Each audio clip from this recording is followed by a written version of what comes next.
देश के सबसे प्रतिष्ठित उद्योगपतियों में से एक रतन टाटा अब हमारे बीच नहीं रहे, लेकिन अपनी सादगी और विनम्रता के लिए जाने जाने वाले रतन टाटा के कार्यकाल के दौरान कई बड़े विवाद भी हुए। उनमें से एक था नीरा राडिया टेप केस। अब क्या है नीरा राडिया टेलीफोन टैपिंग केस, जिसने देश की राजनीति में तूफान लाकर रख दिया? कौन है नीरा राडिया? किसने की राडिया की फोन टैपिंग और क्या थी इसकी वजह? इसके अलावा किन किन नेताओं से जुड़ा था राडिया का नाम, और तो और क्या ये मामला कोर्ट तक गया था या नहीं, बताएंगे सब कुछ आज के इस डिटेल रिपोर्ट में।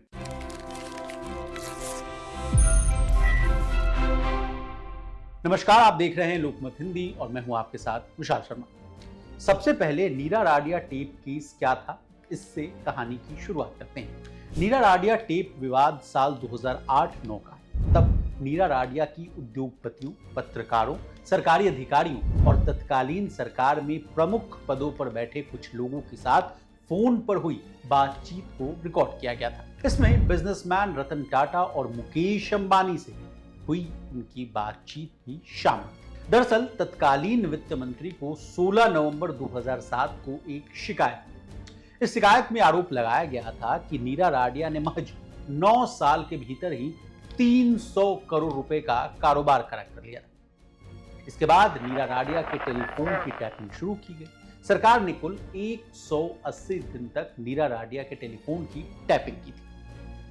आयकर विभाग ने 50 सीलबंद लिफाफों में हजारों टेप अदालत में पेश किए, लेकिन नीरा राडिया के टेलीफोन टैपिंग के कुछ अंश मीडिया में लीक होने के बाद देश की राजनीति में तूफान आ गया। नीरा राडिया कंपनी टाटा समूह और मुकेश अंबानी के नेतृत्व वाली रिलायंस इंडस्ट्रीज लिमिटेड के लिए जनसंपर्क का काम किया, लेकिन टेप के सार्वजनिक हो जाने के बाद ये स्पष्ट हो गया था कि वो दरअसल इन कंपनियों के लिए कॉर्पोरेट ब्रोकर का काम कर रही थी। अब नीरा राडिया टेप कांड का नाम राडिया टेप्स कैसे पड़ा और किस मैगजीन की कवर स्टोरी से इस मामले ने तूल पकड़ा था, ये विस्तार से जानिए। देखिए, नवंबर 2010 में ओपन मैगजीन ने कवर स्टोरी प्रकाशित की थी। इसका नाम दिया द एक्स टेप्स।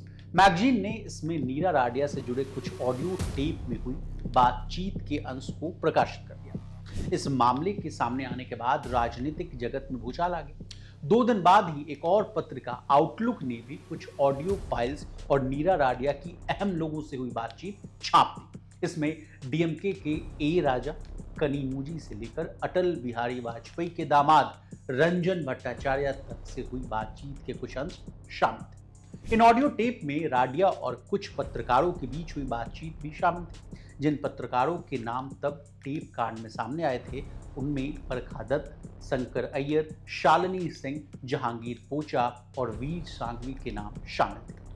राडिया के नेताओं, व्यापारियों और पत्रकारों से हुई इस बातचीत को राडिया टेप्स नाम दिया गया था। अब किसने की राडिया की फोन टैपिंग और इसके पीछे की वजह क्या थी, ये रोचक जानकारी भी जानी। बताया जाता है कि नीरा राडिया के फोन की टैपिंग 2007 से लेकर 2009 के बीच की गई थी।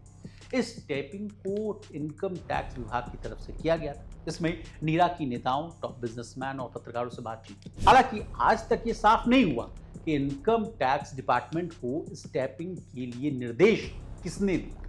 इन टेप्स को प्रकाशित करने वाली मैगजीन के कुछ पत्रकारों का तो दावा था कि आईटी विभाग ने टैपिंग का कदम जो है गृह मंत्रालय यानी होम मिनिस्ट्री के कहने पर उठाया था, जबकि एक और धड़े यानी जो दूसरा पक्ष है वो कहता है कि इसके पीछे वित्त मंत्रालय के निर्देशों को बड़ी वजह बताया जाता है। अब किन किन उद्योगपतियों से था नीरा राडिया और उनकी कंपनी का कनेक्शन, ये जानिए। नीरा राडिया ने शुरुआती दिनों में अपने PR company Vaishnavi corporate communications की शुरुआत की। उनके पीआर कौशल से प्रभावित होकर रतन टाटा ने उन्हें टाटा ग्रुप की कंपनियों के जनसंपर्क को यानी जो कम्युनिकेशन डिपार्टमेंट है उसको संभालने की जिम्मेवारी दी। राडिया की कंपनी ने बाद में नोएस स्ट्रैटेजिक कंसल्टिंग सर्विसेज नाम की एक और कंपनी का अधिग्रहण किया और उनके क्लाइंट्स में टाटा के अलावा वेदांता रिसोर्सेज, ओमान सरकार का नाम भी जुड़ा। इसके अलावा राडिया ने Unitech group, confederation of Indian industries यानी जिसको कि आप सीआईआई के नाम से जानते हैं उसको, हिंदुस्तान कंस्ट्रक्शन कंपनी और जीएमआर ग्रुप के पीआर का भी काम संभाला। 2008 में मुकेश अंबानी ने रिलायंस इंडस्ट्रीज के पब्लिक रिलेशन और लॉबिंग का काम भी राडिया को किया। अब किन किन नेताओं से जुड़ा राडिया का नाम, ये भी जानना बहुत जरूरी है। पहला नाम है अनंत कुमार। बताया जाता है कि नीरा राडिया के संपर्क न सिर्फ भाजपा के नेताओं से बल्कि कांग्रेस और अन्य पार्टियों के बड़े नेताओं से भी। भारत के उड्डयन क्षेत्र में यानी जो एयरलाइंस सेक्टर है उसमें उनका बहुत प्रभाव बढ़ने की वजह से भाजपा नेता अनंत कुमार को माना जाता है, क्योंकि इन्होंने जो एयरलाइन सेक्टर को बहुत अच्छे से उभारा था। जो अटल बिहारी वाजपेयी की सरकार में एक समय जो था उड्डयन मंत्रालय का जिम्मा जो था वो यही संभाल रहे थे अनंत कुमार। दिवंगत पत्रकार गौरी लंकेश ने 2003 में अपनी पत्रिका लंकेश पत्रिके में नीरा राडिया और कर्नाटक से भाजपा नेता अनंत कुमार के कथित संपर्कों का खुलासा भी किया था। दूसरा नाम है ए राजा। नीरा राडिया के टेप्स बाहर आने के बाद जिस नेता से उनकी बातचीत की सबसे ज्यादा चर्चा थी वो थे डीएमके के नेता ए राजा। आरोप थे कि राडिया ने 2009 के आम चुनाव के बाद ए राजा को टेलीकॉम मंत्री बनाने और डीएमके कांग्रेस का गठबंधन तय करवाने के लिए लॉबिंग की। हालांकि ये राजा से उनके संपर्कों की जांच का आधार था 2G स्पेक्ट्रम केस, जिसे लेकर सीबीआई और ईडी ने राडिया की भूमिका की जांच की थी। राडिया के जो टेप सामने आए थे उनमें उनकी और ए राजा के बीच यूपीए 2 सरकार के मंत्रिमंडल गठन और डीएमके की सीटों को लेकर बातचीत शामिल थी। इसी मामले में इनकम टैक्स विभाग ने राडिया और कनिमोझी की बातचीत की भी रिकॉर्डिंग की थी। इसके अलावा तीसरा नाम है रंजन भट्टाचार्य। अटल बिहारी वाजपेयी के दामाद रंजन भट्टाचार्य और नीरा राडिया के बीच जो बातचीत हुई वो भी राजा को यूपीए 2 में जगह दिलाने से ही जुड़ी। टेप्स में नीरा राडिया और भट्टाचार्य के बीच गुलाम नबी आजाद, सुनीत, मुकेश और कनिमोझी को लेकर चर्चा की बात सामने आई थी। अब नीरा राडिया टेप केस और सुप्रीम कोर्ट वाले मामले पर नजर डालते हैं। रतन टाटा ने 2011 में नीरा राडिया टेप मामले में अपनी निजता का हवाला देते हुए सुप्रीम कोर्ट में याचिका दायर की। उन्होंने इन टेपों को लीक करने में शामिल लोगों के खिलाफ कार्रवाई की मांग की। इस याचिका पर सुनवाई अभी भी जारी है। जस्टिस डीवाई चंद्रचूड़ की अध्यक्षता वाली सुप्रीम कोर्ट की बेंच इसकी सुनवाई कर रही है।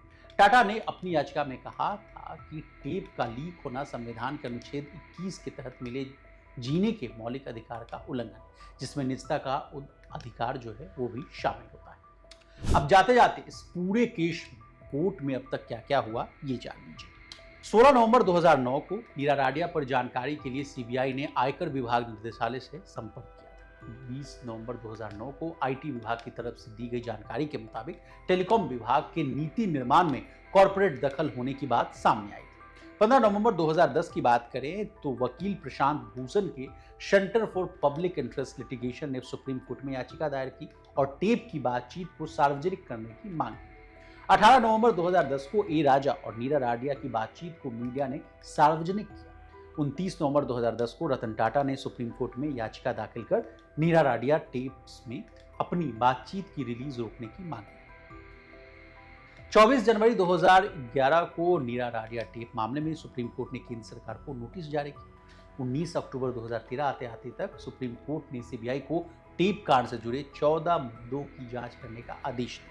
कोर्ट ने कहा कि राडिया की बातचीत निजी कंपनियों में अंदरूनी गड़बड़ियों का खुलासा करती है। 22 मई 2015 को सीबीआई ने सबूतों की कमी का हवाला देते हुए नीरा राडिया को छोड़ दिया। 6 जनवरी 2018 को दिल्ली हाईकोर्ट ने पत्रकार वीर सांघवी की ओर से दायर मानहानि के केस को मंजूर किया। और 21 सितंबर 2022 को सीबीआई ने सुप्रीम कोर्ट से कहा कि उसे नीरा राडिया टेप में हुई बातचीत में किसी तरह की आपराधिकता का पता नहीं चला। यानी आसान भाषा में कहें तो सीबीआई ने कॉर्पोरेट लॉबिस्ट नीरा राडिया को क्लीन चिट दी। अब हमने आपको नीरा राडिया से जुड़ा तमाम मामला आपको विस्तार से डेट वाइज क्रम वाइज समझाया। आपको हमारी रिपोर्ट कैसी लगी कमेंट करके जरूर बताइएगा। इसी तरह देश और दुनिया और बिजनेस जगत से जुड़ी तमाम ताजा तरीन खबरों के लिए बने रहिए हमारे साथ। देखते रहिए लोकमत।